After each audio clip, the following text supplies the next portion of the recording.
Good morning, everybody. It is Thursday, April 28th, and we're putting together a training video for the new APX 8000 radios. This video is going to be shorter in length than the eventual training video. This is targeted primarily for the company officers that are already using the APX 8000s. Anybody can watch it and learn something from it, but here's what we're doing. We have all the radios ready to deploy, but we have changed a significant amount of the programming ergonomically on the radio. It's also going to change several policies, including policies having to do with our designators, RIT activation and Mayday, and our county-wide channel bank programming. So before we make all of the programming changes across the board, deploy all the radios, we're going to have the company officers' radios that they currently have reprogrammed to make the changes to it, and then let you use them for a little while until we deploy. And when I say a little while, I mean a couple of weeks, until we deploy the rest of the radios. During that time, if at any time you guys discover, the company officers discover something that we did wrong or needs to be changed, I'll probably say this a couple of times during the video, but email Chief Rod Colin and CC myself so we can note those changes, work through them, decide whether or not we need to make an actual programming change or if it's going to be a change in protocol or procedure. So I have a couple of APX 8000 radios here. We'll be moving back and forth between shots so you can see me operate the radios, but first of all I want to talk about what's new on the radios. We have changed the first thing you'll notice is that we've changed the most commonly used frequency banks. So there's no longer an FD trunked or that test bank that we were using that was UHF.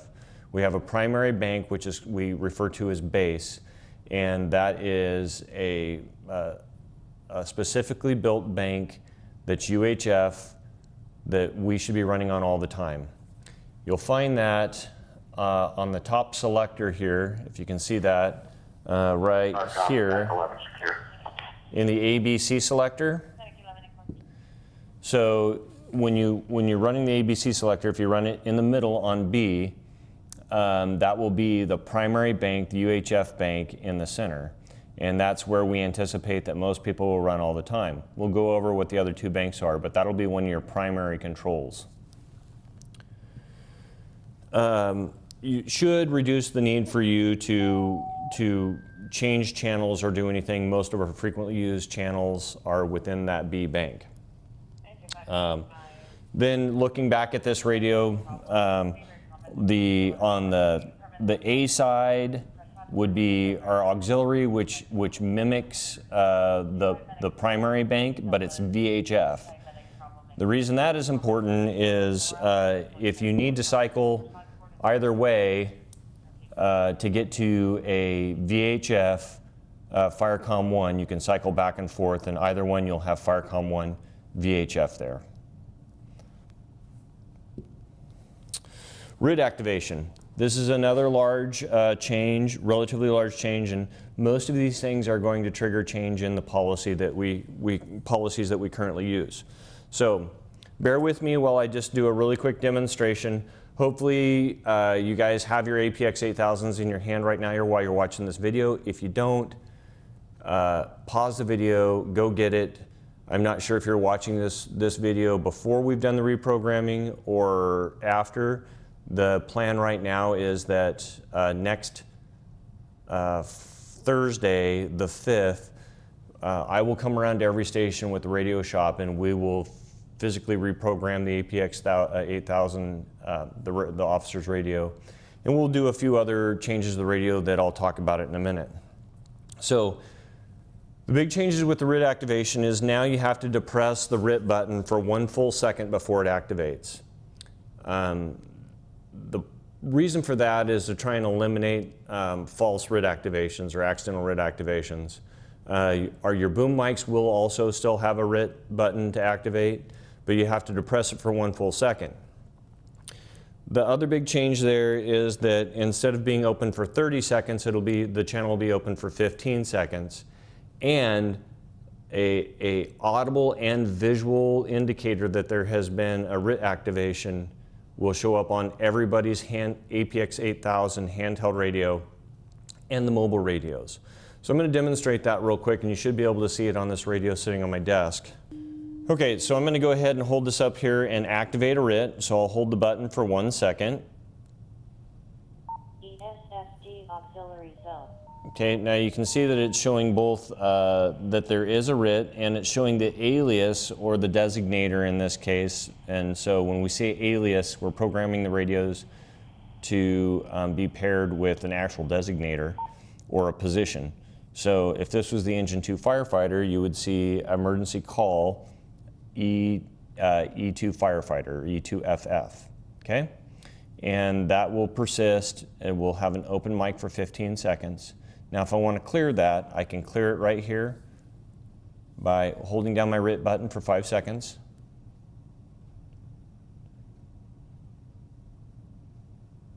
ESFD. Okay, and it clears on the primary radio that it was activated on, and it clears on all the other radios that were receiving it.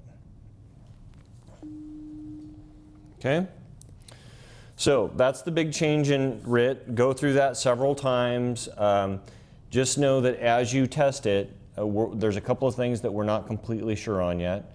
What the range is for that. So if you had a radio at station 2 and a radio at station 1 and you activated a RIT, we're not sure if those handheld radios would hit each other at that distance yet. They certainly will in an emergency scene.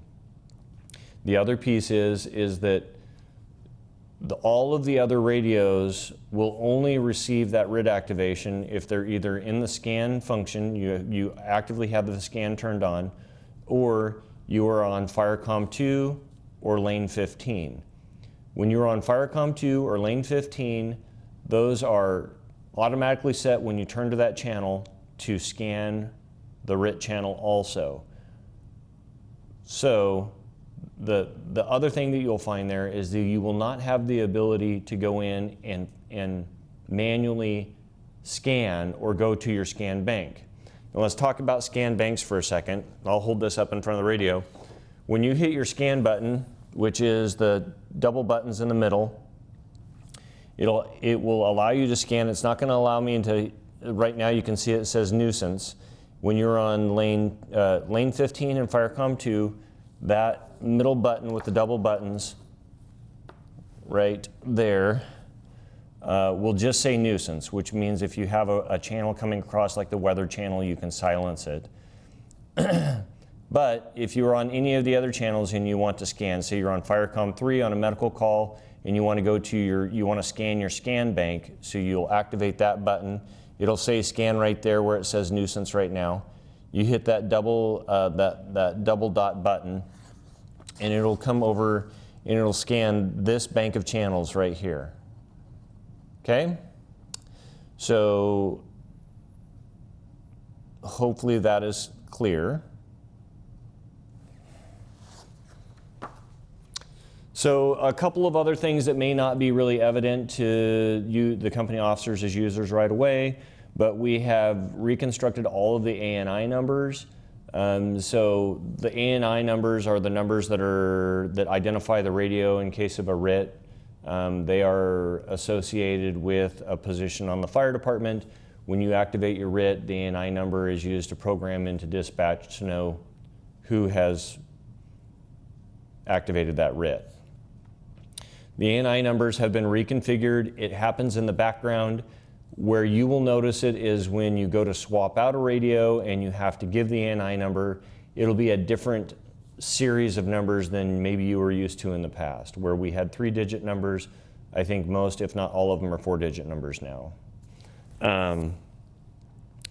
You will notice that on the screen here, when you turn it on, there will be a radio alias. So you will know if you have the correct radio for your position when you turn it on in the morning. It'll also have this tag on the front, the identifier tag. You can see that it has the alias on it. It also has the ANI number for that radio. It'll have a COE or a COS, and that is for, and I apologize, I'm looking over to make sure I'm pointing at the right thing on my side screen here. and that'll just let us know for tracking what city the radio belongs to. And then at the very bottom, it'll just have the generic Eugene Springfield Fire. You'll see that this tag is black. That means that this radio is programmed with encryption, which means that all of the encrypted law enforcement channels, this radio can listen to. If we had our druthers and we had the way we wanted, all of the radios would have been encrypted and would have a black tag on them. It is in excess of $700 per radio to activate the encryption. So we just could not afford to encrypt all of the radios. So right now, all of the company officer radios and all of the battalion chief radios, including what they have in stock in their vehicles, are going to be encrypted. And you'll know that right away when you pick the radio up, because the background of the sticker will be black. All of the rest of the stickers will have a red background. The home button, again, still takes you to, when you hit the home button here, I'll just keep using this, still brings you to FireCom 1 base. So no matter where you are or where the toggle on the top is, if you hit the home button, even if you're toggled to bank C or A, it'll still bring you to the center bank or base bank FireCom 1, which is UHF. We already talked about the radio labels, so I'm going over my notes here to make sure that I have what I have told you what is new and what has changed. The radio is always backlit. The purple button on the side right here, you can still affect the brightness and dimness of the backlit, and if you push and hold it, it will change the orientation of the screen on top. So you can see there that, and I'll hit it one more time, turn it, so it just flipped that screen. And you see it flips it, and that's really helpful if you have your radio in your pocket or your sling pouch, and you're reading it upside down, you can change that. I've already shown you the new scan list. Manny will probably put it on the screen again just to make sure that you can get a good look at it.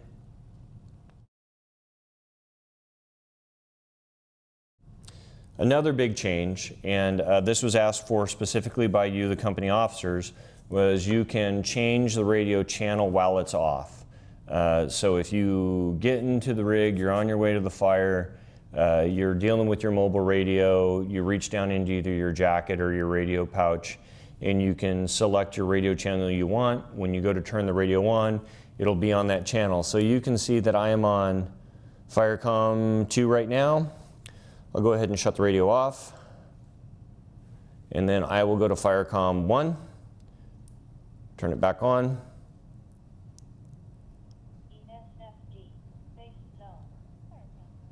And we're on FireCom 1. And it lets you know what zone you're on when you turn it on. So you'll get the audible indication that you're on zone 1, 2, or 3, or base, auxiliary, or metro bank. Again, our intent is that you are primarily running on the base bank, which is the center bank. The RIT activations, I've already mentioned. The open mic time has dropped from 30 seconds down to 15 seconds.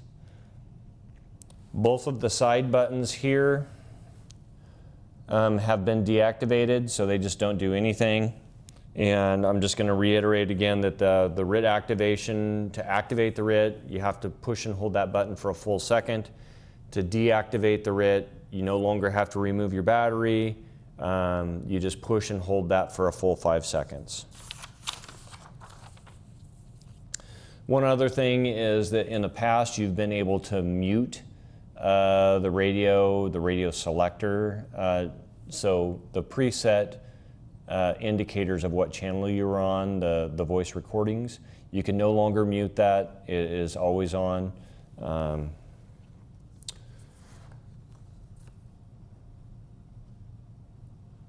Just making sure that I covered everything. So the intent is that the company officers, we're gonna come in on the 5th, we're gonna reprogram your radio. We will, at that point in time, attach the identifying sticker to the front. All of the company officers, current company officer radios are also encrypted, so you will have the black label put on yours. And we want you guys just to pour through these radios, mess with them, teach them to your crews. Our hope is a ton of time has been put into this, a lot of effort from Chief Colin, Engineer Amy Klein, and Captain Derek Frost have spent hours really being thoughtful about the ergonomics, the usefulness, and really trying to change things right now that are going to make the use of the radios better before we deploy them. So now is the time for you guys to get back to us and say, yeah, this doesn't work, or man, we got to change this.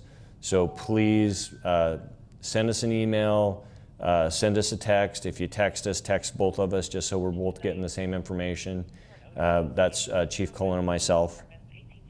And be safe. Thank you for being patient and helping us with this project. The intent is just to really make a better platform for all of you. So thank you and be safe.